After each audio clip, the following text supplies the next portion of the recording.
Hi, this is Corey Johnston, and today's lesson is going to come from the second chapter of Peter's first epistle. There's a veritable theological treasure trove ahead of us.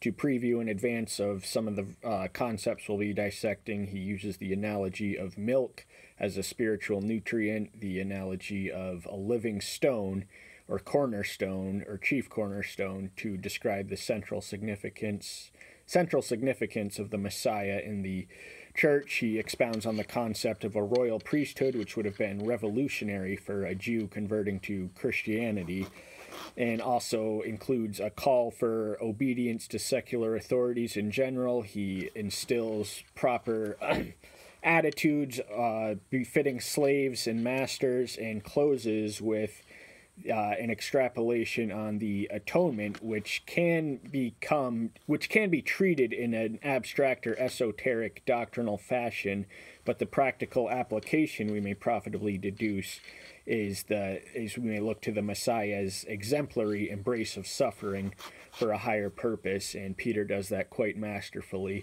So that was just a sneak preview. We're going to touch on each of those more extensively as the discourse progresses. We're going to begin in the opening verse, which reads, "Having put aside, then, all evil and all deceit and hypocrisies and envying and all evil words, as newborn infants, desiring the unadulterated milk of the word, in order that you grow by it." So the opening verses are things which are incidental to a spiritually estranged or immature person. A spiritually estranged person will be consumed by evil, will live in deceit, traffic in hypocrisy, and be prone to envying, and basically all evil words. Their language will reflect their hearts. Yet the newborn infants or newborn babes, that refers to a recently converted believer who is should seek the nutrients in the fundamentals or the basics of the faith, which are milk, as opposed to the other analogy of strong meat. That is the more advanced theological stuff befitting more spiritually mature believers, and we must exercise discernment and caution not to bite off more than we can chew. We shouldn't overly concern ourselves with doctrines that are too advanced for our present state of spiritual maturity, but that will come in time, and we can grow to develop the appetite for the more substantive items of spirituality by feeding on the milk, and our need for the milk does not cease as we grow to more spiritually advanced states. So inasmuch as an adult human will not eat meat at the exclusion of milk, whereas the baby is constitutionally incapable of digesting the meat, so they stick to milk. But the need for milk, analogous to the fundamentals of the faith, the simple concepts pertaining thereto, does not leave us as we spiritually advance and mature. "If indeed you have tasted that the Master is good, drawing near to him, a living stone, rejected indeed by men, but chosen by Yahweh, and precious." So the concept of a living stone would have been familiar to Old Testament readers. The Isaiah 28:16, I believe, and Psalm 118:22. Now, it would have been familiar also to any architect of any age. The foundational stone, the chief cornerstone, was the foundational stone, so it was literally the most important structurally to any building structure. And he would have been rejected by men, as it was prophesied by him 1,000 years in advance by the psalmist, but he was chosen by Yahweh. So the things which, by the reverse principle of the same concept, that which is highly esteemed upon men is abominable in the sight of Yahweh. Luke 16:15. "You also, as living stones, are being built up in a spiritual house, in a sacred priesthood, to offer up spiritual sacrifices acceptable to Yahweh through Yahshua the Messiah." So the concept of living stones indicates something dynamic and living and active. We are a church in motion. We cannot remain static, but we must forever be moving forward and continually to progress in time. and spiritual house, sacred priesthood. Now, in this, the priesthood is at once democratized by Peter. Now, in the Jewish faith, priests were regarded as intermediaries between the worshiper and divinity, and they were functionally essential to access that presence. But the Messiah obliterated the wall, and he bestows upon the priesthood to all those who proclaim his name. And spiritual sacrifice. Now, the Old Testament system of animal sacrifices was also obliterated by the Messiah's full and final atonement. Yet we believers are called to be living sacrifices in places such as Romans 12:1.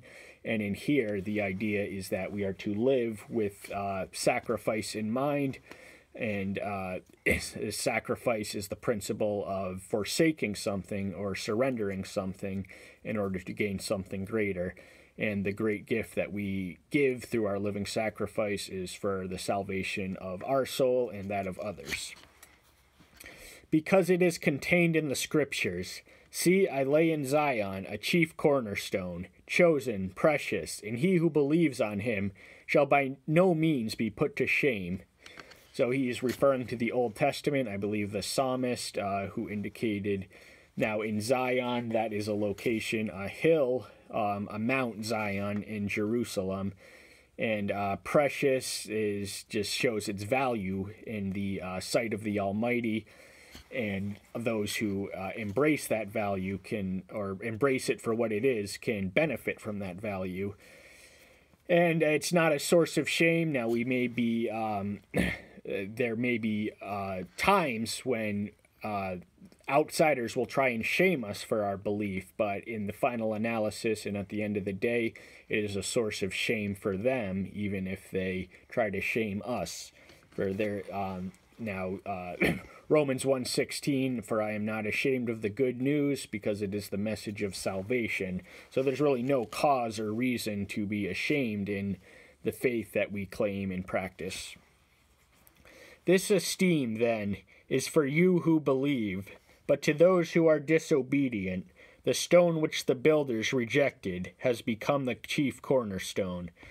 So the cornerstone there's a dichotomy over him, and on one side are those who obey what he commands and those who are disobedient, and those who disobey, it will be a stumbling block, having rejected his rightful place as the cornerstone, or his the due deference of one to whom is to be the preeminent object of adoration and affection.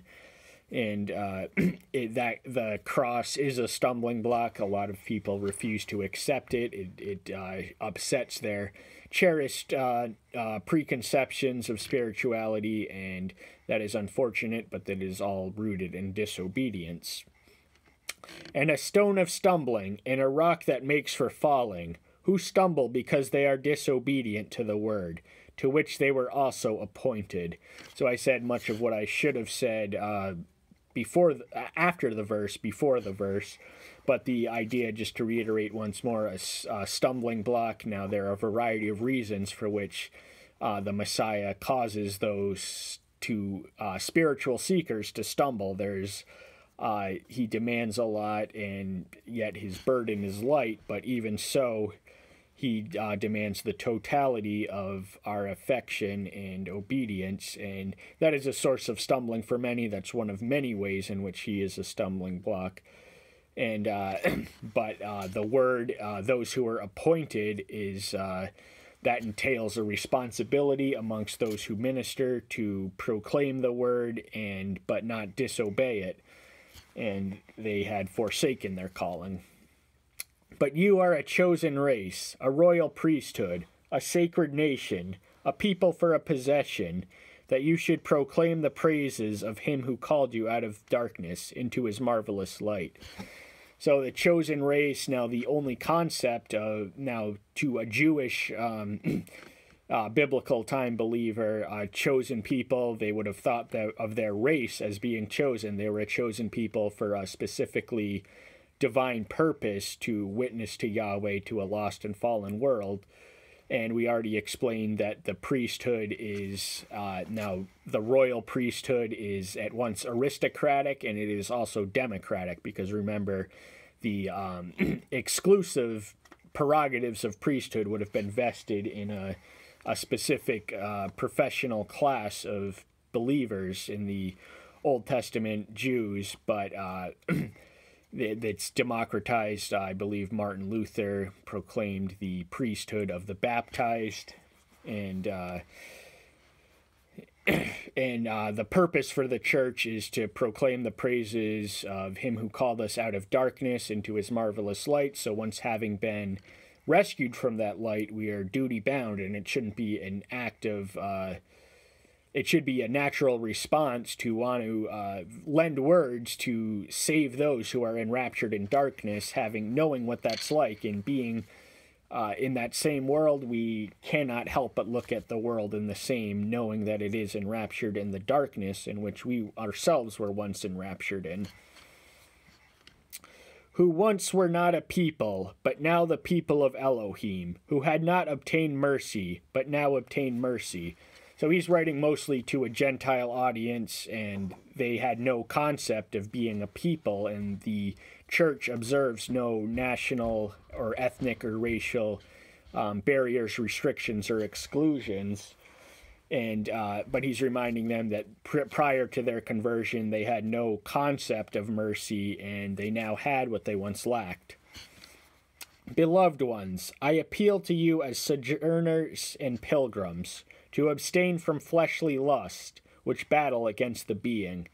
So Christians are in the world, but not of the world. And when we walk in the world, it is sojourners or pilgrims to our heavenly home. Our citizenship is in heaven, irrespective of what sovereign state we belong to on earth. That's Philippians 3:20. And we are called to abstain from fleshly lust, which war against the being, which embraces a broader totality of it's also flesh, spirit, and soul. And we are not to succumb to the ways of the world, which caters to the flesh and revolves around the fleshly pursuits.